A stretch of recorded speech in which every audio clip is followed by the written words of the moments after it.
Hello दोस्तों, स्वागत है आपका हमारे YouTube चैनल एडुसर्व ओरिजिन में। दोस्तों, आज आपके लिए फिर से लेके आए हैं केमिस्ट्री के सबसे खास। और आज चैप्टर शुरू करने से पहले कुछ स्पेशल बातें करनी है आपसे। कुछ बच्चे ने मुझे कमेंट किया कि सर आप हमारे लिए बहुत मेहनत करते हैं। बहुत अच्छा लगा ये जानकर, आपके कमेंट्स को पढ़ के बड़ा सुकून मिलता है मुझे कि ऐसे कमेंट्स बच्चों की तरफ से आ रहे हैं। यानी कहीं ना कहीं मेरी मेहनत आप लोगों के लिए है, जो वो एक सही डायरेक्शन में जा रही है। I am very happy to glad it. ये कमेंट्स पढ़ के आप पूछो मत, मुझे बहुत ज़्यादा खुशी होती है। तो बच्चों, ये आप लोगों का प्यार है हमारे लिए। बस आप यूं ही हम पे प्यार लुटाते जाओ और हम यूं ही इस तरह से आपके लिए नए नए कंटेंट, नए नए टॉपिक लाते जाएंगे। क्लियर है? तो अब देखिए, ये एक केमिस्ट्री का जो एग्जामिनेशन होने वाले हैं 3 फरवरी को, उसके लिए ये कंटेंट आपके पास है कि 95 मार्क्स लाना। कितना है? 95 प्लस मार्क्स लाना हमको केमिस्ट्री में। 2023 बिहार बोर्ड के एग्जामिनेशन में 95% प्लस नंबर लाने हैं। तो उसके लिए देखो करना क्या है, ये हमने क्या क्या कंटेंट अभी तक उसके लिए प्लान किए हैं 2023 के लिए। अब टोटल 70 ऑब्जेक्टिव क्वेश्चंस, यानी आपके जो 70 ऑब्जेक्टिव क्वेश्चंस पूछेंगे, ये ऑलरेडी 3 पार्ट में हमने अपलोड कर चुका। जो आपके 3 पार्ट में ऑलरेडी पहले से अपलोड है इस चैनल पे, आप उस चैनल पे जाके देख सकोगे। तो उसमें 3 पार्ट 70 इंपोर्टेंट ऑब्जेक्टिव क्वेश्चंस का आपको ऑलरेडी पहले से मिलेगा। तो वो सारे के सारे VVI ऑब्जेक्टिव, सारे के सारे क्वेश्चंस बेहद ही ज्यादा इंपॉर्टेंट है। ये क्वेश्चंस आपको जबरदस्त फायदा करने वाला है 3 फरवरी वाले एग्जामिनेशन में। तो आपके 70 ऑब्जेक्टिव ऑलरेडी पहले से अपलोडेड है। अब ये जरूरत पड़ेगी तो आगे और हम करेंगे इसमें। ऐसा नहीं कि ये 70 3 पार्ट बना के इसको अब ब्रेक कर देंगे, नहीं। ये जरूरत पड़ेगी तो आगे और भी अपलोड करेंगे। अभी समय है काफी ज्यादा। अब यहां से देखो, 2 नंबर वाले सवाल और 5 नंबर वाले सवाल का शेड्यूल क्या करेंगे। 2 मार्क्स के सवाल, क्वेश्चन विथ आंसर, है ना, पार्ट 1 में। अभी ये आज का वीडियो पार्ट 1 बनेगा 2 नंबर वाले। तो इसमें आपको फिजिकल केमिस्ट्री और इनऑर्गेनिक केमिस्ट्री का मिल जाएगा। फिजिकल केमिस्ट्री के इंपॉर्टेंट क्वेश्चंस और इनऑर्गेनिक, कुछ इनऑर्गेनिक के इंपॉर्टेंट क्वेश्चंस आपको पहले पार्ट में अवेलेबल हो जाएंगे। फिर उसके अगला वीडियो आएगा पार्ट 2, उसी का 2 नंबर वाले का है। पार्ट 2 वाला आपके कंटेंट लाएंगे फिर से, मार्क क्वेश्चन एंड आंसर। उसमें आपको ऑर्गेनिक का मिल जाएगा और कुछ इनऑर्गेनिक का जो बच जाएगा पार्ट 1 से, तो वो आपके पार्ट 2 में भी ऐड रहेंगे। ठीक है, ऑर्गेनिक और इनऑर्गेनिक उसमें आपको ऐड रहेगा। फिर उसके बाद लॉन्ग क्वेश्चंस की बारी आती है। लॉन्ग क्वेश्चंस भी आपके 5 नंबर के आएंगे और उन लॉन्ग क्वेश्चंस का पहले पार्ट 1 का वीडियो इसमें अपलोड होगा। तो पार्ट 1 वाले में आपको मिल जाएंगे फिजिकल केमिस्ट्री के और इनऑर्गेनिक केमिस्ट्री के। यानी फिजिकल का कुछ क्वेश्चंस, यानी जो इंपॉर्टेंट है, जो बोर्ड एग्जामिनेशंस में संभावनाएं 95% यानी 100% आने की संभावनाएं हैं, वो सारे क्वेश्चंस एकदम VVI सारे क्वेश्चंस मिलेंगे आपको फिजिकल केमिस्ट्री का और इनऑर्गेनिक केमिस्ट्री का। फिर आपके लिए पार्ट 2, ये 5 नंबर के भी, उसमें आपको मिल जाएंगे ऑर्गेनिक के जिसमें रिएक्शन आते हैं सबसे ज्यादा, और इनऑर्गेनिक के। ये जो इनऑर्गेनिक के सवाल बचेंगे वो आपके दूसरे पार्ट में मिल जाएंगे। तो ये आपके कंटेंट है पूरी तरह से। तो आज का कंटेंट ये पार्ट 1 वाला वीडियो आज अपलोड होगा। अब इसमें आज हम लोग डिस्कस करने जा रहे हैं 2 नंबर वाले सवाल पार्ट 1, जिसमें फिजिकल केमिस्ट्री और इनऑर्गेनिक केमिस्ट्री के बेहद ही ज्यादा इंपॉर्टेंट और बेहद ही खास क्वेश्चंस आपको देखने को मिलेंगे। और ये ऑब्जेक्टिव क्वेश्चंस वाले तो पहले ही अपलोड हो चुके हैं 3 पार्ट में, और इसके बाद और भी जरूरत पड़ेगी इसके आगे, तो ये 70 ऑब्जेक्टिव VVI ऑब्जेक्टिव क्वेश्चंस और आपको मिलेंगे। तो क्लियर है? तो चलिए अब शुरू करते हैं। टारगेट यही होना चाहिए हमारा, 95 प्लस मार्क्स 2023 में केमिस्ट्री में। क्लियर है? तो आइए स्टार्ट करते हैं बारी बारी से सारे एक एक क्वेश्चंस का डिस्कस करना। क्लियर है? धन्यवाद। अब आइए शुरू करते हैं। पहला क्वेश्चन है, राउल्ट के नियम को परिभाषित करें। राउल्ट के नियम को परिभाषित करना, क्या होता है राउल्ट के नियम? तो ये सारे के सारे सवाल आपके बिहार बोर्ड एग्जामिनेशंस 2023 जो 3 फरवरी को एग्जामिनेशंस होने वाले हैं, उसके लिए सबसे इंपॉर्टेंट और सबसे खास क्वेश्चन है। ये इंपॉर्टेंट क्वेश्चन सारे 2 नंबर के सवाल को डिस्कस करेंगे आज के वीडियो में, सारे 2 नंबर के। ये स्पेशल क्वेश्चन है, स्पेशल फॉर 2023, यानी 2023 के बिहार बोर्ड एग्जामिनेशंस के लिए सबसे खास क्वेश्चन, और यही सब क्वेश्चंस आपको एग्जामिनेशंस में आने वाले हैं। तो बारी बारी से डिस्कस करेंगे। पहला सवाल है, राउल्ट के नियम को परिभाषित करना है। क्या होता है राउल्ट के नियम? तो देखो, राउल्ट का नियम होता है द्रव द्रव के विलयन में। राउल्ट का नियम तभी लागू होगा जब आपके पास द्रव द्रव का विलयन होगा। तो ये परिभाषा है कि जब द्रव्य विलयन मतलब द्रव द्रव का विलयन, उस द्रव द्रव के विलयन में विलय भी द्रव होंगे और विलायक भी द्रव होंगे, दोनों द्रव के रूप में प्रेजेंट होगा। तो द्रव्य विलयन में किसी एक द्रव का आंशिक दाब, कोई एक द्रव का आंशिक दाब, दो द्रव का विलयन है तो किसी एक द्रव की बात अपन कर लेंगे, किसी एक द्रव का आंशिक दाब उस द्रव के मोल अंश के समानुपाती होता है, राउल्ट का नियम कहलाता है। अगर मान लो कि आपके पास दो द्रव है, द्रव 1 और द्रव 2, तो दोनों द्रव में किसका वाष्प ज्यादा होगा? तो द्रव 1 द्रव 2 में जिस द्रव की मात्रा ज्यादा होगी उस द्रव का वाष्प दाब भी ज्यादा होगा। तो यही कहता है राउल्ट का नियम कि उसमें जिस द्रव का आपके पास आंशिक दाब, जिस द्रव का आंशिक दाब ज्यादा होगा उसके मोल अंश के समानुपाती होंगे। मतलब कि अगर कोई विलयन है तो उस विलयन में द्रव 1 की मात्रा ज्यादा है तो द्रव 1 का वाष्प दाब ज्यादा बनेगा, द्रव 2 की मात्रा ज्यादा है तो द्रव 2 का वाष्प दाब भी ज्यादा बनेगा। अब यहां पर इसका फॉर्मूला क्या होता है देख लो, ये होता है P1 समानुपाती x1, P1 समानुपाती x1 और P2 समानुपाती x2। इसका मतलब पहले द्रव का वाष्प दाब पहले द्रव के मोल अंश के समानुपाती, दूसरे द्रव का वाष्प दाब दूसरे द्रव के मोल अंश के समानुपाती। इस समानुपाती को हटाओगे तो कांस्टेंट का वैल्यू आएगा P1 नॉट इंटू x1, और इस समानुपाती को हटाएगा तो यहाँ पे कांस्टेंट का वैल्यू आएगा P2 नॉट इंटू x2। दूसरे द्रव के लिए कांस्टेंट P2 नॉट और पहले द्रव के लिए कांस्टेंट P1 नॉट। अब दोनों द्रव को आपस में जोड़ दोगे तो P1 प्लस P2 है ना, तो P टोटल इक्वल टू हो जाएगा P1 प्लस P2 और P total equal to P1 कितना, P1 not into x1, P1 not into x1 plus P2 कितना, P2 not into x2, P2 not into x2। तो ये आपके टोटल वाष्प दाब निकल गए उस विलयन के।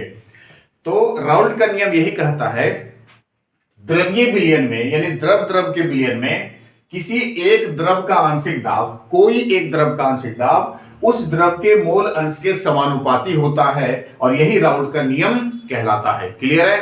तो ये राउल्ट का नियम बेहद ही आसान है और ये एग्जामिनेशंस में अक्सर आते रहते हैं। दूसरा सवाल है हेनरी के नियम को परिभाषित करें। तो हेनरी का नियम होगा द्रव और गैस के विलयन पे लागू।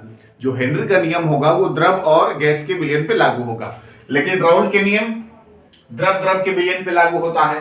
तो हेनरी का नियम क्या होता है? स्थिर ताप पर किसी गैस का आंशिक दाब, स्थिर ताप पर किसी गैस का आंशिक दाब उस गैस के मोल अंश के समानुपाती, यानी जितना ज्यादा गैस की मात्रा होगी उतना ज्यादा गैस का प्रेशर बनेगा, गैस की मात्रा कम होगी गैस का प्रेशर भी कम बनेगा। सिंपल सी बात, इसमें एक एग्जांपल लेके समझो कि मान लो कोई बोतल है, उस बोतल में आपको गैस को भरना है। तो बोतल में गैस को भरना है तो गैस का प्रेशर लगाना होगा बोतल में भरने के लिए। तो जितनी ज्यादा अमाउंट में आपको गैस भरना होगा उतना ज्यादा अमाउंट में आपको प्रेशर लगाना होगा। तो जितनी ज्यादा गैस की मात्रा उतना ज्यादा प्रेशर, यही कहा हेनरी ने। हेनरी क्या कहा कि स्थिर ताप पर किसी गैस का आंशिक दाब उस गैस के मोल अंश के समानुपाती होता है, हेनरी का नियम कहलाता है।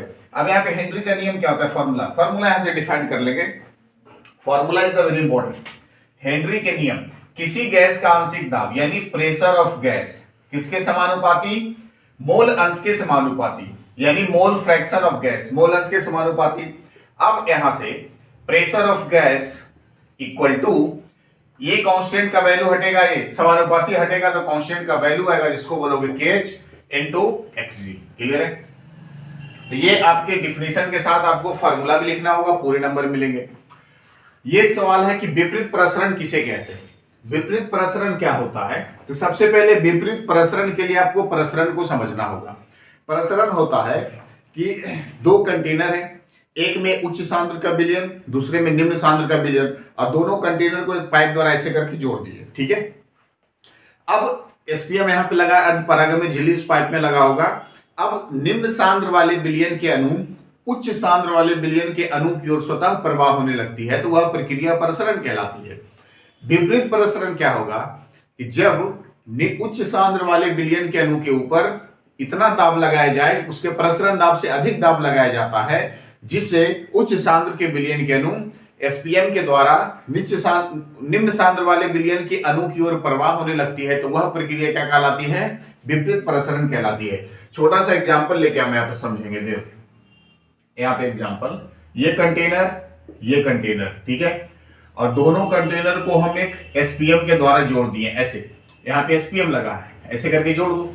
यह है निम्न सांद्र वाले और यह है उच्च सांद्र वाले।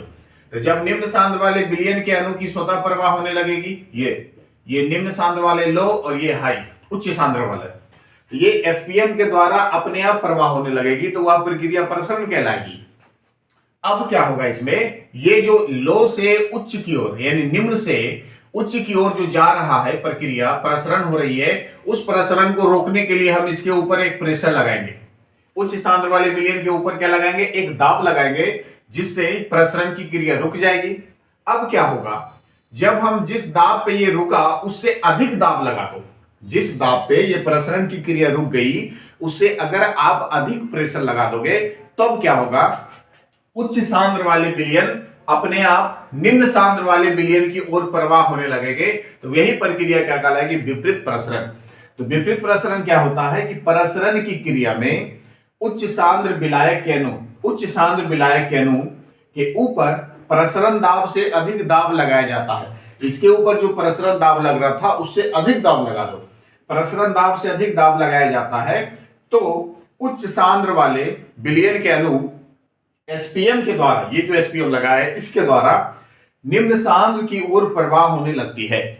एसपीएम के द्वारा निम्न सांद्र की ओर प्रवाह होने लगती है, तो यह प्रक्रिया क्या कहलाएगी, विपरीत प्रसरण कहलाएगी। एक बार फिर से, प्रसरण की क्रिया में उच्च सांद्र वाले विलायक के अणु के ऊपर प्रसरण दाब से अधिक दाब लगाया जाता है, तो उच्च सांद्र के अणु एसपीएम द्वारा निम्न सांद्र की ओर प्रवाह होने लगती है, तो वह प्रक्रिया विपरीत प्रसरण कहलाएगी या उल्टा प्रसरण कहलाएगी। दो बातें हो सकती है, विपरीत प्रसरण बोल दो या तो फिर उल्टा प्रसरण बोल दो। सवाल यहीं से आएगा कि जब प्रसरण की क्रिया में उच्च सांद्र वाले विलायक के अणु के ऊपर जो दाब प्रसरण दाब से अधिक दाब लगाया जाता है, तो उच्च सांद्र के अणु एसपीएम के द्वारा निम्न सांद्र के अणुओं की ओर प्रवाह होने लगती है, तो वह प्रक्रिया विपरीत प्रसरण कहलाएगी। लेकिन प्रसरण में क्या होता है, निम्न सांद्र से उच्च सांद्र की ओर प्रवाह होता है, विपरीत प्रसरण में उच्च सांद्र से निम्न सांद्र की ओर प्रवाह होता है। तो ये आपका विपरीत प्रसरण, ये एग्जामिनेशंस में आते हैं, एकदम परीक्षा में आते हैं, आपको लिखना पड़ेगा, ये बेहद ही आसान है, आप लिख के आओगे। अगला सवाल, मलरता क्या होता है, 1 लीटर विलायक के आयतन में घुली हुई विलेय के मोलों की संख्या। अगर 1 लीटर विलायक है तो उसमें जितनी विलेय के मोलों की संख्या घोल दो वही उस विलयन की मलरता कहलाएगी। तो इसका मात्रक सबसे इंपॉर्टेंट है जो कि ऑब्जेक्टिव में आते हैं। मात्रक क्या होगा, मोल बटा लीटर। मात्रक क्या होता है इसका, मोल बटा लीटर।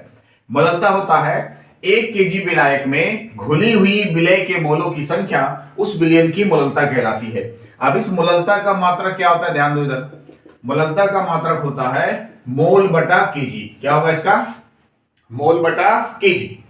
मोलरता का मात्रक मोल बटा केजी, मोलरता का मात्रक मोल बटे लीटर। तो ये सारे क्वेश्चंस है। अब इसके बाद और कई सारे क्वेश्चंस है, आप वीडियो को पॉज करके ये सारे क्वेश्चंस का कॉपी करो और एग्जामिनेशंस में आप लिख के आओगे। सारे क्वेश्चंस बेहद इंपॉर्टेंट है और सारे के सारे सवाल बिहार बोर्ड में आने वाले हैं। अगला सवाल है आदर्श विलयन। आदर्श विलयन और अनादर्श विलयन किसको बोलते हैं? आदर्श विलयन क्या होता है, अनादर्श विलयन क्या होता है, is the very important question. आदर्श विलयन और अनादर्श विलयन, तो वैसा विलयन, आदर्श विलयन वैसे विलयन कहलाएंगे जो सभी सांद्रताओं एवं तापों पर राउल्ट के नियम का पालन करता है। टेम्परेचर चाहे कुछ भी हो, सांद्रता उस विलयन की चाहे कुछ भी हो, वो हमेशा राउल्ट के नियम का पालन करेगा, वही क्या कहलाएगा, आदर्श विलयन। तो आदर्श विलयन वैसे विलयन जो सभी सांद्रताओं एवं ताप पर राउल्ट के नियम का पालन करता है, वो कौन सा विलयन कहलाता है, आदर्श विलयन कहलाता है। आदर्श विलयन में क्या हो जाएगा, P total is equals to P1 plus P2, ये होगा आदर्श विलयन। P total equal to P1 plus P2 आदर्श विलयन। अनादर्श विलयन क्या होगा, वैसे विलयन जो सभी सांद्रताओं एवं ताप पर राउल्ट के नियम का पालन नहीं करता, वो अनादर्श विलयन कहलाएगा। और अनादर्श विलयन में P total does not equals to P1 plus P2। बस ये छोटी सी बातें आप याद रखो और ये एग्जामिनेशंस में आप लिख के आओगे।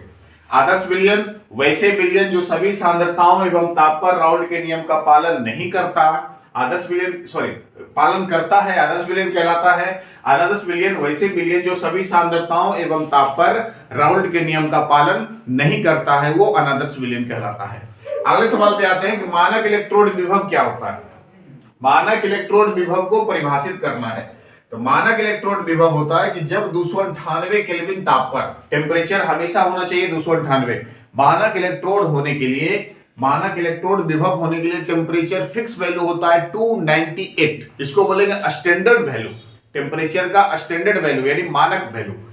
298 केल्विन ताप पर जब एक इलेक्ट्रोड को उसके आयनों की 1 मोलर सांद्रता वाले विलयन में डुबाया जाता है।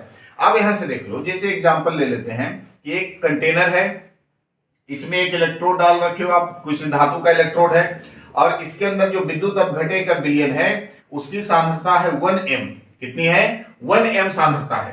तो 1m सांद्रता वाले विलयन में जब डुबाया जाता है, इसका तापमान कितना होगा? 298 केल्विन। टेम्परेचर फिक्स होगा 298 केल्विन। 298 केल्विन ताप पर जब इलेक्ट्रोड को उसके आयनों की, इसके जो आयन है उसके आयनों की 1m सांद्रता वाले, यानी इसके आयनों की सांद्रता है 1m सांद्रता वाले विलयन में डुबाया जाता है, तो इस इलेक्ट्रोड पर एक विभव उत्पन्न होता है। इस इलेक्ट्रोड पर, इस आयन के कारण इस इलेक्ट्रोड पर एक विभव उत्पन्न होगा, और उसी विभव को क्या बोलोगे? मानक इलेक्ट्रोड विभव। Is the very important question, board examination का सबसे फेमस क्वेश्चन है। मानक इलेक्ट्रोड विभव क्या होता है? सिंपल सी छोटी सी परिभाषा है। 298 केल्विन ताप पर, 298 केल्विन ताप पर एक इलेक्ट्रोड को उसके आयनों की 1m सांद्रता वाले विलयन में जब डुबाया जाता है, तो उस इलेक्ट्रोड पर एक विभव उत्पन्न होता है, और उसी विभव को आप क्या बोलोगे? मानक इलेक्ट्रोड विभव। क्लियर है? 298 केल्विन ताप पर जब एक इलेक्ट्रोड को उसके आयनों की 1m सांद्रता वाले विलयन में डुबाया जाता है, तो उत्पन्न इलेक्ट्रोड पर उत्पन्न विभव मानक इलेक्ट्रोड विभव कहलाता है। अगला क्वेश्चन पे आइए, मोलर चालकता क्या होता है? तो मोलर चालकता उसको बोलेंगे कि अगर छोटा सा एग्जांपल लेके, ये यहां पे आपके पास कोई कंटेनर है, ठीक है, ऐसा, इस कंटेनर में 2 इलेक्ट्रोड डाल रखे हो, और इस कंटेनर में आपके इलेक्ट्रोलाइट भी प्रेजेंट है। फिर से बनाते हैं, ये आपके पास एक कंटेनर है, जैसे बैटरी की अगर बात कर लो, ऐसा, ठीक है, इसमें अब इसमें 2 इलेक्ट्रोड डाले हो, ऐसा, एक इलेक्ट्रोड ये, दूसरा इलेक्ट्रोड ये, और इसके अंदर विद्युत अपघटन की मात्रा है, और विद्युत अपघटन की मात्रा है 1 मोल। कितनी है? 1 मोल विद्युत अपघटन है, और दोनों इलेक्ट्रोड की बीच की दूरी है 1 मीटर। दोनों इलेक्ट्रोड के बीच की दूरी कितनी है? 1 मीटर, और विद्युत अपघटन है 1 मोल। क्लियर है? अब जब इलेक्ट्रोड इसमें डाला रहेगा, तो इलेक्ट्रोड के कारण, विद्युत अपघटन के कारण इस इलेक्ट्रोड पर क्या होगा? विभव उत्पन्न होगा, यानी चालकता उत्पन्न होगी, है ना? उसी चालकता को क्या बोलोगे? मोलर चालकता। यानी सिंपल सी परिभाषा है, 1 मोल विद्युत अपघटन के विलयन में, 1 मोल विद्युत अपघटन के विलयन में 1 मीटर की दूरी पर, 1 मीटर की दूरी पर समानांतर क्रम में रखे 2 इलेक्ट्रोड, 1 मोल विद्युत अपघटन के विलयन में 1 मीटर की दूरी पर समानांतर क्रम में रखे 2 इलेक्ट्रोड में उत्पन्न चालकता मोलर चालकता कहलाती है। 2 इलेक्ट्रोड, दोनों इलेक्ट्रोडों के बीच की दूरी 1 मीटर, और जो विद्युत अपघटन का विलयन है वो 1 मोल है। तो 1 मोल विद्युत अपघटन के विलयन में समानांतर क्रम में, इस तरह से समानांतर क्रम में रखे 2 इलेक्ट्रोड में उत्पन्न चालकता मोलर चालकता कहलाती है। 1 मोल विद्युत अपघटन के विलयन में 1 मीटर की दूरी पर समानांतर क्रम में रखे 2 इलेक्ट्रोडों में उत्पन्न चालकता मोलर चालकता कहलाएगी। इसका परिभाषा देखो क्या होता है। मोलर चालकता को अपन लिखेंगे लेमडा एम से। किससे लिखेंगे? Lambda M. मोलर चालकता बराबर होता है K गुना 1000 बटे m। ये होता है मोलर चालकता का फॉर्मूला। लेमडा एम बराबर K गुना 1000 बटे m, जहां पे m बराबर है मोलरता यानी सांद्रता, K बराबर है चालकता, और 1000 तो 1000 है। अगले क्वेश्चन पे आ जाते हैं कि सेल विभव क्या होता है। सेल विभव क्या होगा? सेल मतलब बैटरी, और बैटरी का विभव बताना है कि उसको कैसे परिभाषित करेंगे। अब बैटरी की बात करो तो बैटरी में विभव कैसे उत्पन्न होता है? बैटरी में आप 2 इलेक्ट्रोड देखे होंगे, इलेक्ट्रोड, और वो इलेक्ट्रोड डूबा हुआ रहता है विद्युत अपघटन के विलयन में रहता है। अब उस इलेक्ट्रोड पर करंट प्रवाहित होता है। कब? जब वो इलेक्ट्रोड विद्युत अपघटन के विलयन में डूबा होगा, तो धातु के आयन, विद्युत अपघटय के आयन, है ना, विद्युत अपघटय जो उसमें है प्लस और माइनस मिलके, तो विद्युत अपघटय के आयन उस धातु के इलेक्ट्रोड पर चालकता उत्पन्न कर देता है, यानी विभव उत्पन्न कर देता है। उसी को आप क्या बोलोगे? इलेक्ट्रोड विभव। अब परिभाषा देख लो आप इसको, धातु एवं विद्युत आयनों के बीच, धातु और विद्युत आयनों, विद्युत अपघटय आयनों के बीच इलेक्ट्रोड धातु का बना, इलेक्ट्रोड डूबा हुआ रहेगा विद्युत अपघटय में, और विद्युत अपघटय का मतलब प्लस और माइनस। तो धातु और विद्युत अपघटय आयनों के बीच जब विभव उत्पन्न होता है, विभवांतर उत्पन्न होता है, तो उसी को आप क्या बोलोगे? सेल विभव के नाम से जानोगे। धातु और विद्युत अपघटय आयनों के बीच उत्पन्न विभव, उत्पन्न विभवांतर को हम क्या बोलेंगे? सेल विभव बोलेंगे। Is the very important. ये भी सारे क्वेश्चंस आपके इंपॉर्टेंट है बोर्ड एग्जामिनेशंस के लिए। ये सबसे फेमस सवाल कि फराडे के विद्युत अपघटय का पहला नियम क्या है? फराडे के विद्युत अपघटय का पहला नियम। अब फराडे का कहना क्या था कि अगर आपके पास इलेक्ट्रोड है, उस इलेक्ट्रोड में विद्युत धारा प्रवाहित होगी। इलेक्ट्रोड छोटा होगा तो विद्युत धारा कम आएगी, इलेक्ट्रोड बड़ा होगा तो विद्युत धारा ज्यादा आएगी, इलेक्ट्रोड इतना सा होगा तो विद्युत धारा इतना सा आएगा, इलेक्ट्रोड और मोटा होगा तो विद्युत धारा और ज्यादा, इलेक्ट्रोड और ज्यादा तो विद्युत धारा और ज्यादा। यानी जितनी ज्यादा इलेक्ट्रोड की मात्रा उतना ज्यादा करंट का सप्लाई। ये बोला था फराडे ने। क्लियर है? तो फराडे के अनुसार जितने इलेक्ट्रोड की मात्रा होगी उतना ही विद्युत धारा की मात्रा भी प्रवाहित होगी। ये बोला था फराडे ने। अब यहां पर डिफिनेशन है, विद्युत अपघटय की क्रिया में, विद्युत अपघटय का क्रिया मतलब प्लस और माइनस का बनना। विद्युत अपघटय की क्रिया में इलेक्ट्रोड पर मुक्त पदार्थ की मात्रा, इलेक्ट्रोड पर जो पदार्थ की मात्रा होगी, वो इलेक्ट्रोड पर मुक्त पदार्थ की मात्रा उसमें प्रवाहित विद्युत धारा के समानुपाती होता है। जितनी ज्यादा विद्युत धारा प्रवाहित होगी उतना ज्यादा इलेक्ट्रोड की मात्रा होनी चाहिए, तब जाके विद्युत धारा प्रवाहित होगी। अब छोटे से बैटरी की बात कर लो, बैटरी छोटा सा तो करंट भी छोटा ही सप्लाई करेगा, बैटरी थोड़ा सा बड़ा करंट और ज्यादा सप्लाई करेगा, बैटरी बहुत बड़ा तो करंट भी बहुत मात्रा में सप्लाई करेगा। तो जितनी ज्यादा बैटरी, जितनी बड़ी बैटरी होगी उतना मोटा इलेक्ट्रोड होगा, और उतना ज्यादा इलेक्ट्रोड होगा तो उतना ही ज्यादा वो करंट का सप्लाई करेगा। तो जितनी ज्यादा इलेक्ट्रोड की मात्रा होगी उतना ही ज्यादा विद्युत धारा का प्रवाह करेगा। ये बोला था फराडे साहब ने। अब यहां इसका फॉर्मूला एक होता है W इक्वल टू W समानुपाती, W समानुपाती I इंटू टी, मतलब करंट प्रवाहित होगी समय के साथ। तो यहां पे हम लिख सकते हैं W बराबर Z into I into T, जहां पे Z बराबर क्या है? कांस्टेंट। Z बराबर क्या होगा? Faraday constant. तो ये सारे क्वेश्चंस आप बोर्ड एग्जामिनेशंस के लिए बेहद ही ज्यादा इंपॉर्टेंट है। ये क्वेश्चंस 100% आने वाले हैं 2023 में, तो आप सारे क्वेश्चंस को अच्छे से कॉपी करो। आई होप कि सारे सवाल आपको बेहतर समझ में आए होंगे। तो वीडियो को पास करके सारे क्वेश्चंस को नोट करो। कुछ और सवाल है 2 मार्क्स में जिसको हम अभी करने वाले हैं। जल्दी से वीडियो को पॉज करके सारे क्वेश्चंस का नोट्स बनाइए।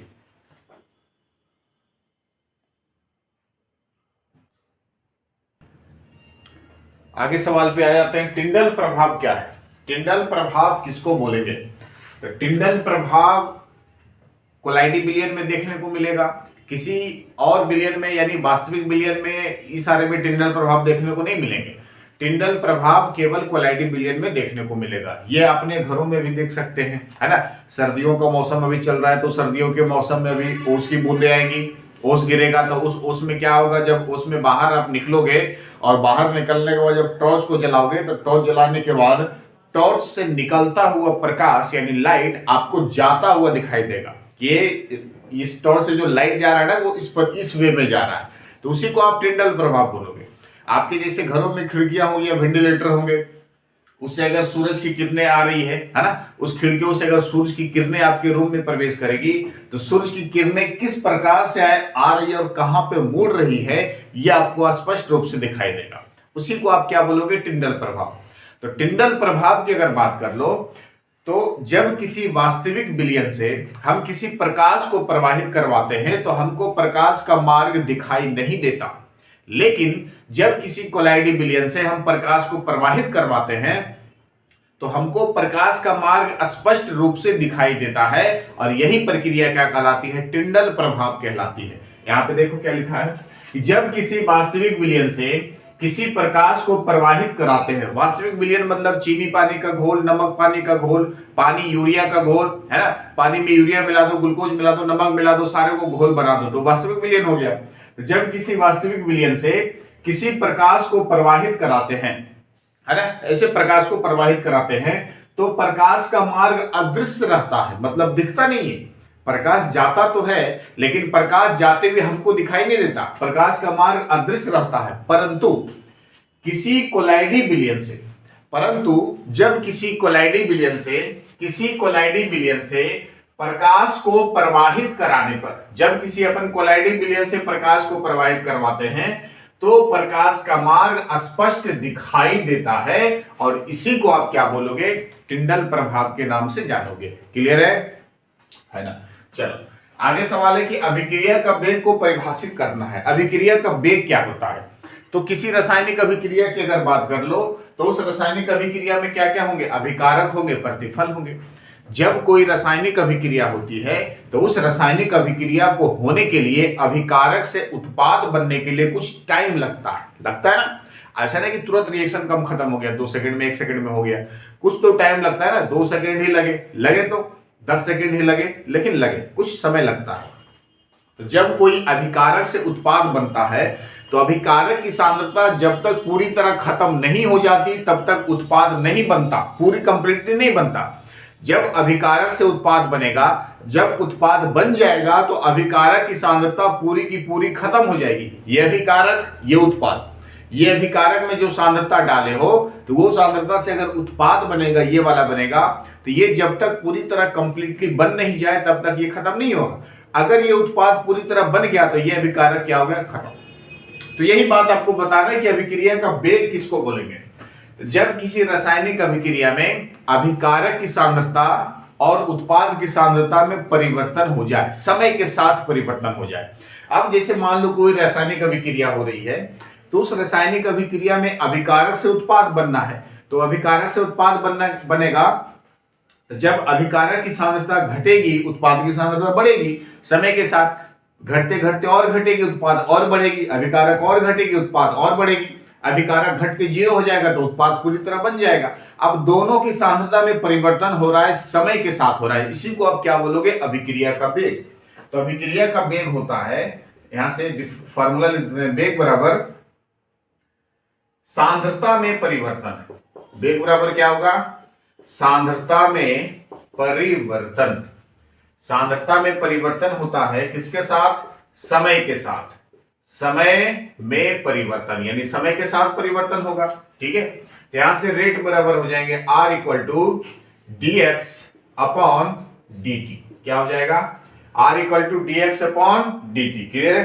नहीं तो एक बात यहां पे और आप लिख सकते हो, ज्यादा अच्छा रहेगा। अब यहां से छोटा सा एग्जांपल अपन लेके समझ जाते हैं कि छोटा सा एग्जांपल। अब जैसे मान लो कि R से कोई P बन रहा है प्रोडक्ट, ठीक है। R से क्या बन रहा है, अभिकारक से प्रतिफल बनेगा।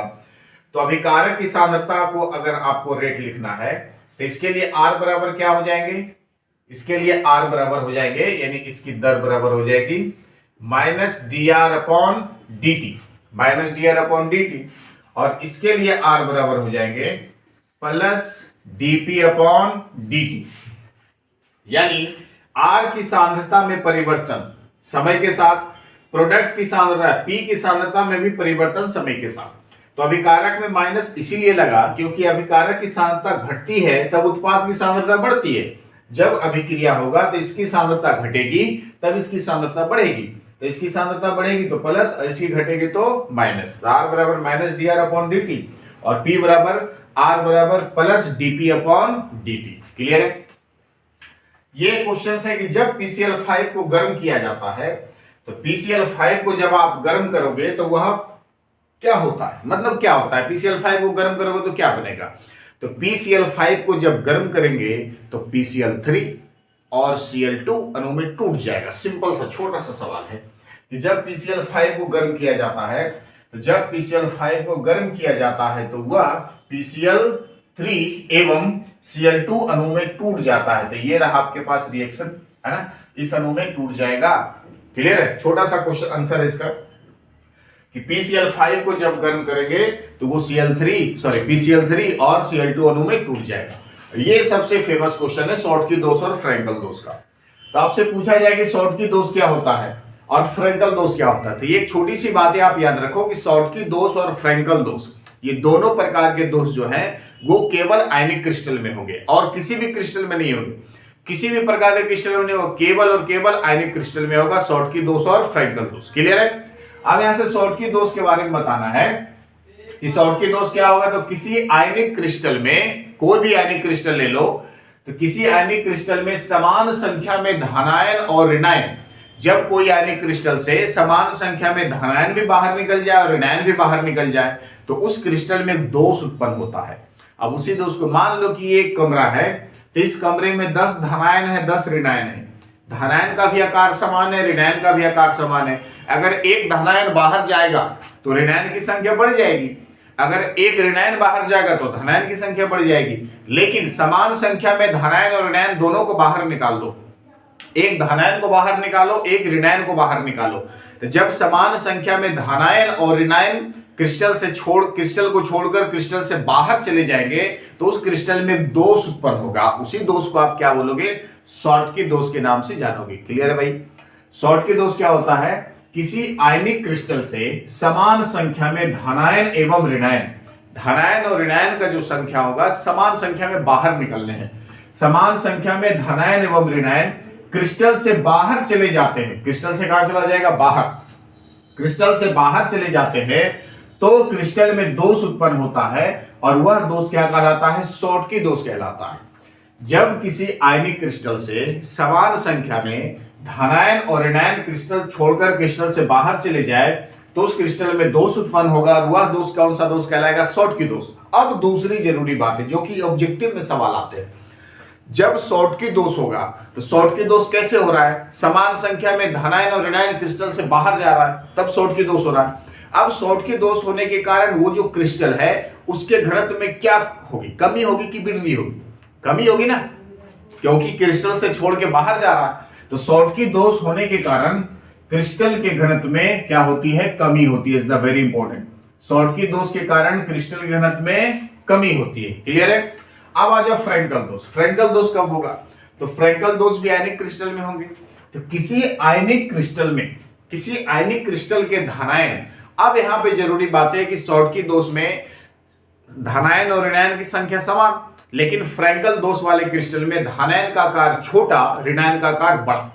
धनायन छोटे आकार के, ऋणायन बड़े आकार के होते हैं। तो किसी आयनिक क्रिस्टल के धनायन अपने स्थान को छोड़कर, किसी आयनिक क्रिस्टल के धनायन अपने स्थान को छोड़कर उसी क्रिस्टल में किसी अंतराकाशीय स्थान में चले जाए, उसी क्रिस्टल में रहेगा लेकिन जगह को चेंज कर लेगा।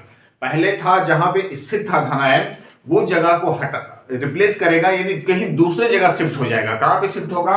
तो किसी अंतराकाशीय स्थान में चले जाते हैं। तो उसके कारण जो क्रिस्टल में दोष उत्पन्न होता है उसी दोष को आप क्या बोलोगे? फ्रैंकल दोष के नाम से जानोगे।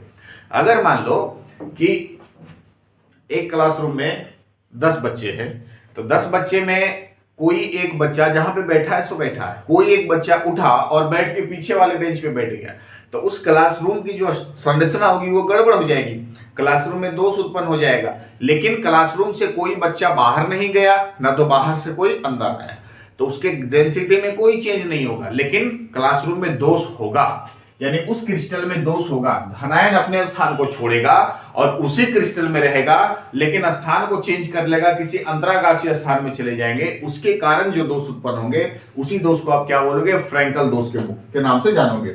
और दूसरी बात, फ्रैंकल दोष होने के कारण क्रिस्टल के जो घनत्व होते हैं वो अपरिवर्तित रहते हैं। कैसे रहते हैं? अपरिवर्तित, क्योंकि कोई भी आयन अपने स्थान को छोड़कर उसी क्रिस्टल में रह रहा है, क्रिस्टल से बाहर नहीं जा रहा है। क्लियर है? एक सबसे इंपॉर्टेंट बात इसमें आएगी, एक क्रिस्टल होगा इसमें AgBr, ठीक है? एक क्रिस्टल कौन सा होगा? AgBr। AgBr क्रिस्टल में ध्यान देना, ये ऑब्जेक्टिव सवाल आते हैं। AgBr क्रिस्टल में शॉर्टकी दोष भी होगा, शॉर्टकी और फ्रैंकल, शॉर्टकी और फ्रैंकल, दोनों प्रकार के दोष पाए जाते हैं, दोनों प्रकार के दोष पाए जाते हैं। इज द वेरी इंपॉर्टेंट, आप इसको हमेशा माइंड में फिट रखना, ऑब्जेक्टिव सवाल बनाने के काम आएंगे। AgBr सिल्वर ब्रोमाइड एक ऐसा आयनिक क्रिस्टल है जिसमें शॉर्टकी दोष भी होगा और फ्रैंकल दोष भी होगा। तो चलो शॉर्टकी दोष वाले एग्जांपल और फ्रैंकल दोष वाले एग्जांपल कर लो। AgCl, AgBr, है ना, और एग्जांपल कर सकते हो, है ना, CHCl। ठीक है, अब यहां से इसका फ्रैंकल दोष वाले एग्जांपल कर लो, इसका एग्जांपल कर लो NaCl, KBr, ठीक है, AgBr। तो ये AgBr इसमें, सिल्वर ब्रोमाइड इसमें और सिल्वर ब्रोमाइड इसमें, ये दोनों कॉमन है। इन दोनों में कौन से दोष होंगे? शॉर्टकी दोष भी होंगे और फ्रैंकल दोष भी होंगे। तो चलो ये सारे के सारे इंपॉर्टेंट क्वेश्चन है, आप वीडियो को पॉज करके जल्दी से सारे क्वेश्चंस का नोट्स बनाओ, फिर अगले सवाल पे आएंगे जल्दी से फटाक से। चलिए आते हैं क्वेश्चन नंबर 13 पे। अगला सवाल, अभिक्रिया की कोटि। अभिक्रिया की कोटि क्या होती है? सबसे बेहद इंपॉर्टेंट क्वेश्चन है ये। अभिक्रिया की कोटि अपन किसे कहते हैं? तो किसी रासायनिक अभिक्रिया में जो अभिकारक की सांद्रता होगी उस सांद्रता के घातांकों का योगफल अभिक्रिया की कोटि कहलाती है। अगर मान लो आपके पास कोई रासायनिक अभिक्रिया है तो उस रासायनिक अभिक्रिया में जो अभिकारक होंगे, अभिकारक की सांद्रताओं के घातांक, यानी जो अभिकारक के जो गुणांक होगा वही क्या बन जाता है? उसका घातांक बन जाएगा, और सारे घातांकों का योगफल क्या कहलाएगा? अभिक्रिया की कोटि। फॉर एग्जाम्पल आप यहाँ पे समझ लो कि मान लो कि कोई रिएक्शन यहां से बन रहा है कि A प्लस बी, है ना, ऐसा A प्लस बी मिलके कोई प्रोडक्ट बना रहा है P। ठीक है, तो अगर ये प्रोडक्ट P बना रहा है, मान लो ऐसा कुछ, सॉरी इसको कुछ ऐसा कर लेते हैं, A प्लस यहां पे कर ले, इसको कर ले X, इसको कर ले Y B, यानी A का गुणांक है स्मॉल x और B का गुणांक है स्मॉल y, है ना। ऐसा A का गुणांक है स्मॉल x और B का गुणांक है स्मॉल y, और ये क्या बन गया? Product P। तो इसको आप कैसे लिख सकते हो? ये लिख सकते हो K A, ठीक है, जो इसका गुणांक होगा वही इसका घातांक बन जाएगा। A का गुणांक है स्मॉल x, तो A का घातांक क्या बन जाएगा? Small x। B का गुणांक है स्मॉल y, तो B का घातांक क्या बन जाएगा? स्मॉल y बन जाएगा। क्लियर है? अब यहां से कोटि अगर आपको निकालना है, कोटि, तो इस अभिक्रिया की कोटि क्या होगी? तो अभिक्रिया की कोटि होती है इस रासायनिक अभिक्रिया के अभिकारक के घातांकों का योगफल। और ये जो अभिकारक का गुणांक है, जो गुणांक होगा वही उसका घातांक बन जाएगा। अब A का गुणांक x था तो A का घातांक x, B का गुणांक y था तो B का घातांक y। अब इन दोनों घातांकों का योगफल यानी x प्लस y, तो ये आपका क्या हो गया? अभिक्रिया की कोटि। यहां पे परिभाषा आप देख लो, किसी रासायनिक अभिक्रिया के अभिकारक की सांद्रताओं के घातांकों का योगफल, किसी रासायनिक अभिक्रिया के अभिकारक की सांद्रताओं के घातांकों का योगफल अभिक्रिया की कोटि कहलाएगी। अब यहाँ पे एक थोड़ा सा और एग्जांपल भी ले सकते हो। मान लो कि ऐसा एग्जांपल ले ले, N2 प्लस H2, ठीक है, N2 प्लस 3H2, ठीक है, ये मिलके बन गया प्रोडक्ट 2NH3, बन गया ना। यहां से और एग्जांपल ले ले, N2 प्लस 3H2 मिलके क्या बना दिया? 2NH3, अमोनिया बना दिया। अब इसका अभिकारक की सांद्रता, अब इसका कोटि आपको बताना है, तो यहां पे इसको क्या लिख सकते हो? K। अब A में यहां पे देखो, A था, A का घातांक x था, A का घातांक, सॉरी A का गुणांक x था तो A का हमने घातांक x लिखा। यहाँ पे N2 है, N2 का गुणांक कुछ नहीं तो क्या है? 1 है। अगर N2 का घातांक कुछ गुणांक कुछ नहीं है तो क्या इसको मानेंगे? 1 मानेंगे। तो यहाँ पे मान लो N2 पे पावर 1। अब H2 है, H2 की बात कर लो, H2, तो H2 की अगर बात कर लो तो H2 का गुणांक यहाँ पे 3 है, तो इसका घातांक कितना हो जाएगा? 3। अब इस अभिक्रिया की कोटि आपको बताना है, तो कोटि बराबर क्या होगा? यहाँ पे हुआ था x प्लस y, तो यहाँ पे होगा 1 प्लस 3 बराबर 4। तो ये अभिक्रिया की कोटि कितनी आ जाएगी? 4। तो आप इस प्रकार से किसी भी रासायनिक अभिक्रिया की कोटि आप निकाल सकते हो।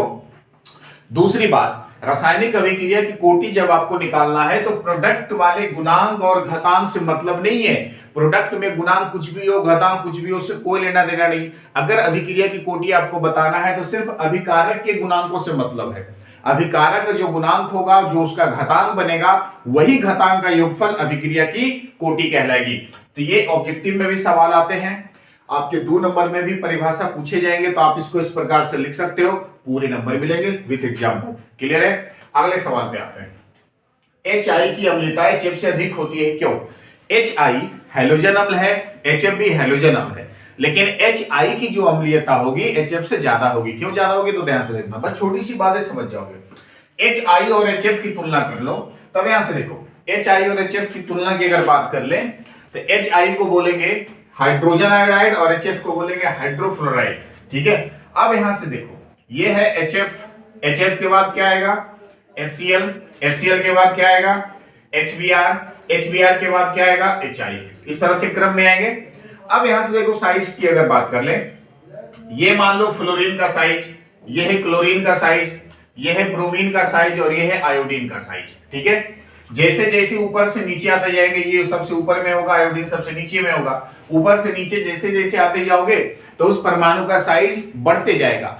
अब अगर परमाणु के साइज बढ़ेंगे, अब यहां से देखो ये तो फ्लोरीन हो गया, अब हाइड्रोजन की बात करें तो ये हाइड्रोजन का, ये हाइड्रोजन का, ये भी हाइड्रोजन का और ये भी हाइड्रोजन का। इसका मतलब है कि हाइड्रोजन का आकार चारों में तो कॉमन होगा, आकार चेंज किसके हो रहे हैं, फ्लोरीन का आकार चेंज होगा, क्लोरीन का होगा, ब्रोमीन का होगा, आयोडीन का, ये सारे का आकार चेंज हो रहा है। अब यहां से बात कर लो कि हाइड्रोजन फ्लोरीन के बीच में बॉन्ड कुछ ऐसा बनेगा, हाइड्रोजन क्लोरीन के बीच में कुछ बॉन्ड ऐसा बनेगा, हाइड्रोजन और ब्रोमीन के बीच में कुछ बॉन्ड ऐसा बनेगा, हाइड्रोजन आयोडीन के बीच में कुछ बॉन्ड ऐसा बनेगा। इस तरह से बॉन्ड बनेगा, यानी सबसे ज्यादा बॉन्ड की लंबाई HI के बीच में बनेगी, बोलो बनेगी ना।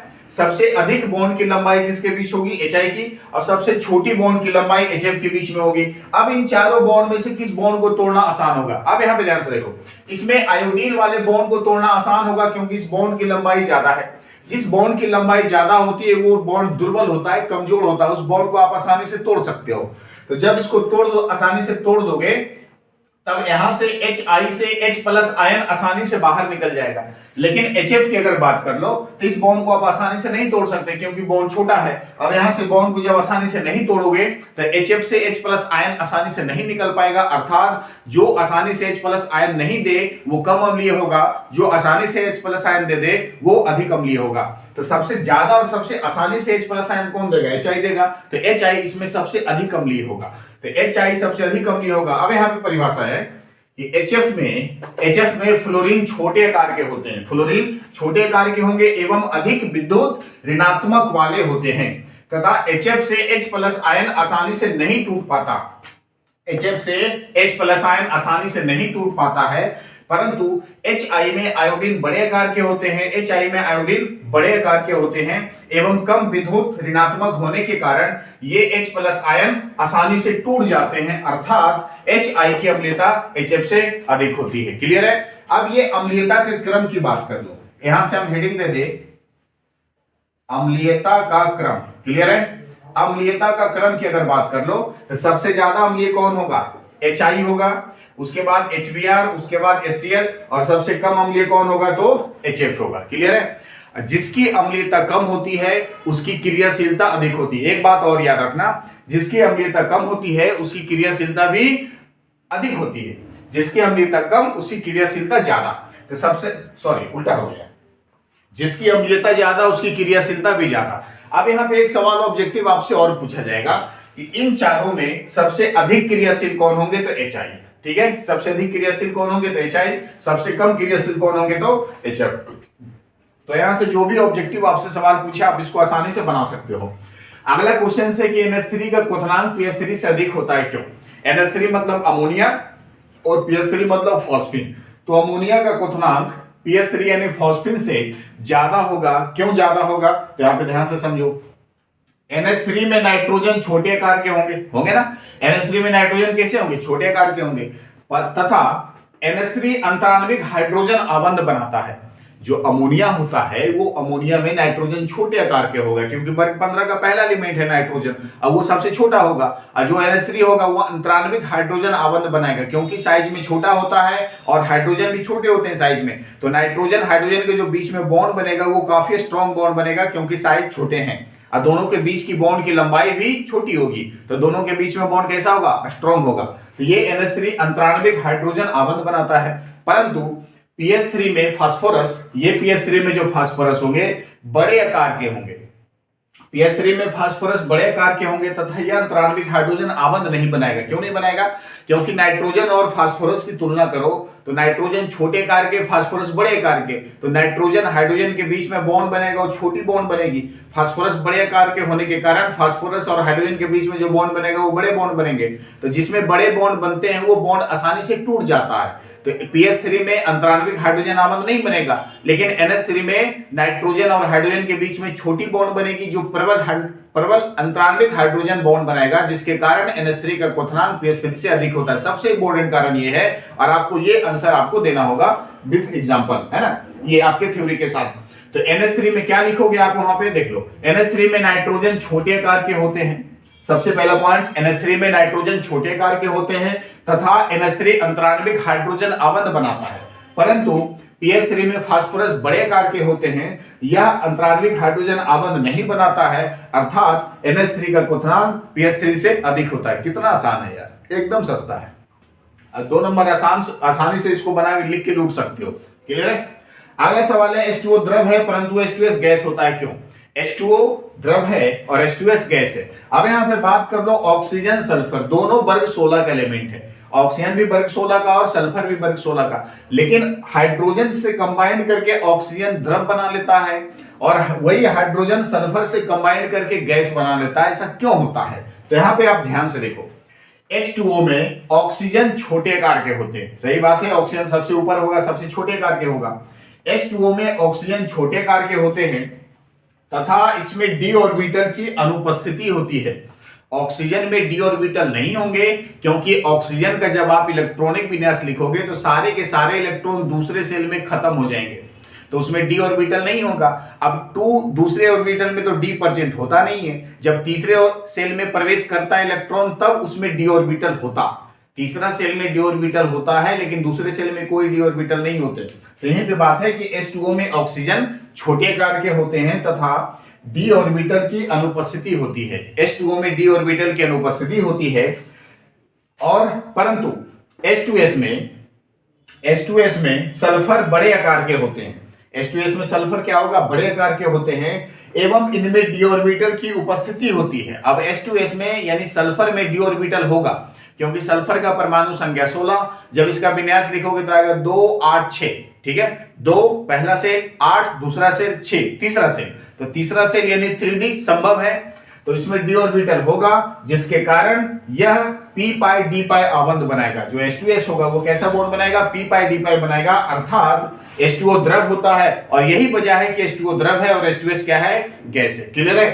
तो इसमें ये सारे क्वेश्चंस पर छोटी सी बातें आप याद रखो कि H2O छोटे आकार के होने के कारण ये ऑक्सीजन का परमाणु संख्या 8 होता है, तो इसका विन्यास होगा 2 और 6, ठीक है, 2 पहला सेल, 6 दूसरा सेल, तो 6 दूसरा सेल में 6 इलेक्ट्रॉन होंगे, दूसरे सेल में 2d संभव नहीं है, दूसरा सेल में 2s और 2p संभव है, 2d संभव नहीं है, तो ऑक्सीजन में d ऑर्बिटल नहीं होगा। अब यही वजह है कि ऑक्सीजन क्या करेगा? d ऑर्बिटल की अनुपस्थिति के कारण ये द्रव होंगे, और सल्फर में p ऑर्बिटल उपस्थिति के कारण ये गैस के जैसा व्यवहार करेंगे।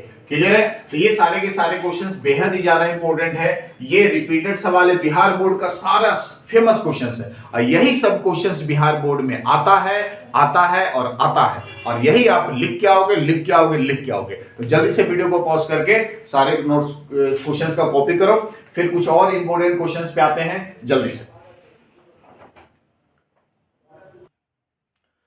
सवाल ये है, प्राथमिक सेल क्या है? प्राथमिक सेल किसे कहते हैं? तो सेल मतलब होता है बैटरी 2 प्रकार का है, एक प्राथमिक सेल और एक द्वितीयक सेल, और एक ईंधन सेल के नाम से जानते हैं, ईंधन सेल भी होता है, लेकिन प्राथमिक और द्वितीयक यहाँ पे तुलना करना है। तो प्राथमिक सेल क्या होता है? प्राथमिक सेल वैसे सेल होते हैं जो एक बार अगर डिस्चार्ज हो जाए तब उसको दोबारा आप चार्ज नहीं कर सकते, वैसे सेल कौन सा सेल होगा? प्राथमिक सेल। वैसे सेल जो एक बार अनावेशित होने के बाद वह पुनः आवेशित नहीं हो सकता, तो वह कौन सा सेल होगा? प्राथमिक सेल होगा। अब प्राथमिक सेल की अगर बात कर लो तो प्राथमिक सेल, अब यहाँ पे जैसे आप इस्तेमाल करते हो घड़ी में जो बैटरी इस्तेमाल होता है ना, घड़ी में आपके वो हैंड वॉच में जो इस्तेमाल होता है या वॉल वॉच में जो इस्तेमाल होता है बैटरी, वो सारे क्या होते हैं? एक बार अगर डिस्चार्ज हो गया तब उसको दोबारा आप चार्ज नहीं कर सकते, तो वैसे सेल ही होगा प्राथमिक सेल। वैसा सेल जो एक बार आवेशित होने पर पुनः आवेशित नहीं हो सकता तो उसको आप क्या बोलोगे, प्राथमिक सेल बोलोगे। फॉर एग्जाम्पल शुष्क सेल यानी सूखा सेल, शुष्क सेल क्या कौन सा सेल है, प्राथमिक सेल। उसके बाद लोकलांसेस सेल, लोकलांसेस सेल ये भी कैसा सेल है, प्राथमिक सेल। क्लियर है।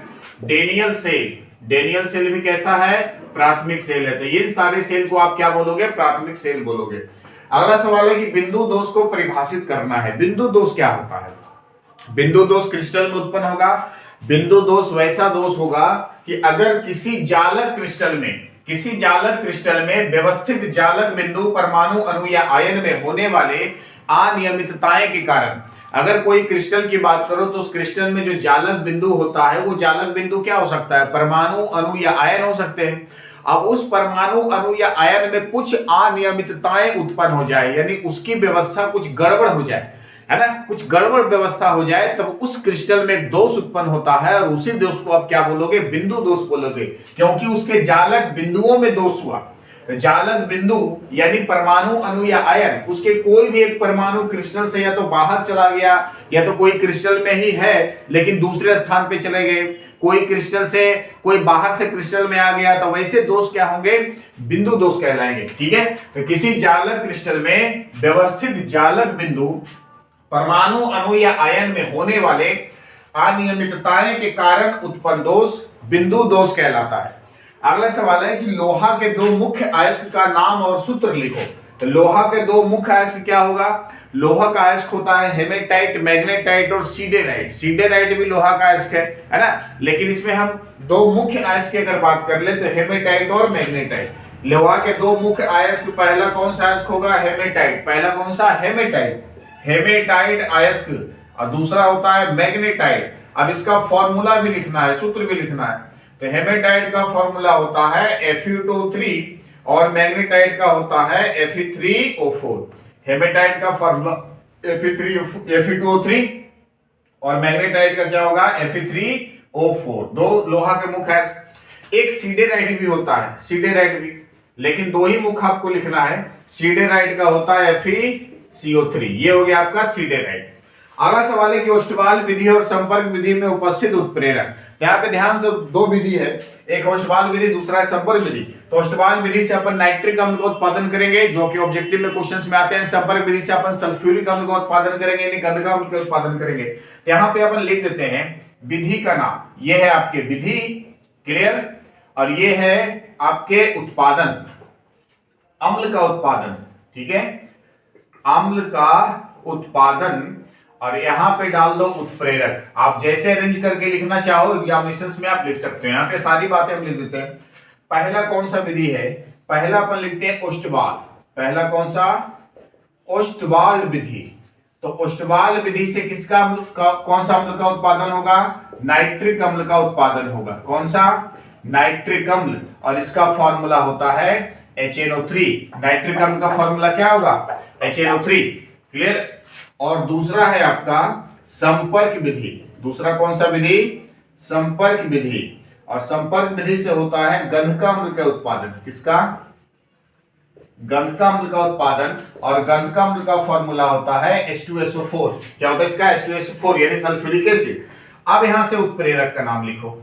उत्प्रेरक कौन कौन होंगे, सल्फ्यूरिक अम्ल के यानी नाइट्रिक अम्ल के उत्पादन में उत्प्रेरक होंगे प्लैटिनम, और गंधका अम्ल के उत्पादन में उत्प्रेरक होंगे वेंडियम पेंटाऑक्साइड यानी V2O5। क्लियर है। ऐसे ओस्टवाल विधि और संपर्क विधि में उपस्थित उत्प्रेरक लिखे।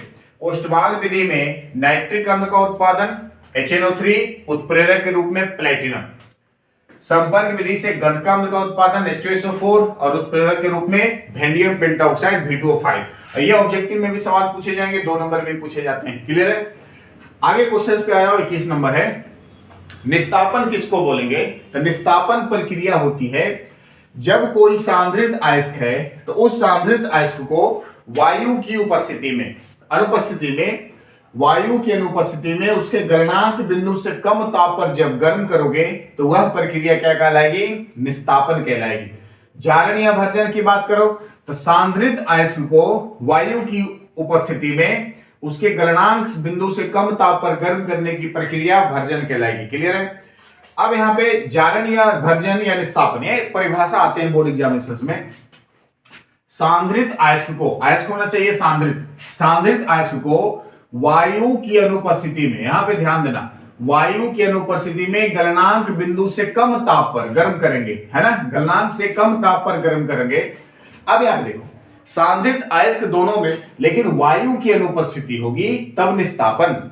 सांद्रित अयस्क इसमें भी, लेकिन वायु की जब उपस्थिति होगी तब प्रक्रिया जारण या भर्जन। ये दोनों बातें आप डिफरेंस यहां पे लाइए, यहां पे आप डिफरेंस बातें आएगी, उसमें कंफ्यूज मत करना भाई, कंफ्यूज मत करना। वायु की उपस्थिति अनुपस्थिति, जब वायु की अनुपस्थिति होगी तो निस्तापन होगा, जब वायु की उपस्थिति होगी तो जारण या भर्जन होगा। तो ये दोनों प्रक्रिया को माइंड में सेट रखो, क्लियर है। दोनों के गलनांक बिंदु से कम ताप पर ही गर्म करेंगे तो वह प्रक्रिया कहलाएगी, एक निस्तापन होगा, दूसरा जारण या भर्जन होगा। और ये सबसे इंपॉर्टेंट पॉइंट्स है, यहां से क्वेश्चंस भी आते हैं ऑब्जेक्टिव में, ऑब्जेक्टिव में सवाल भी आता है। धातु के ऑक्साइड को, प्रगलन किसको बोलेंगे, धातु के ऑक्साइड को उच्च ताप पर कार्बन की उपस्थिति में, यही लाइन आपके ऑब्जेक्टिव क्वेश्चंस आएंगे, यही लाइन, कार्बन की उपस्थिति में सवाल आएगा कि बाध्य भट्टी में, ये प्रक्रिया बाध्य भट्टी में होती है। सवाल यहां से आएगा कि बाध्य भट्टी में किसी धातु के ऑक्साइड को किसकी उपस्थिति में अपचयित किया जाता है, यहां पे लिखना कार्बन। क्या टिक करोगे, कार्बन। ये कई बार सवाल ऑब्जेक्टिव में पूछ भी चुका है Bihar board, is the very important topic, प्रगलन।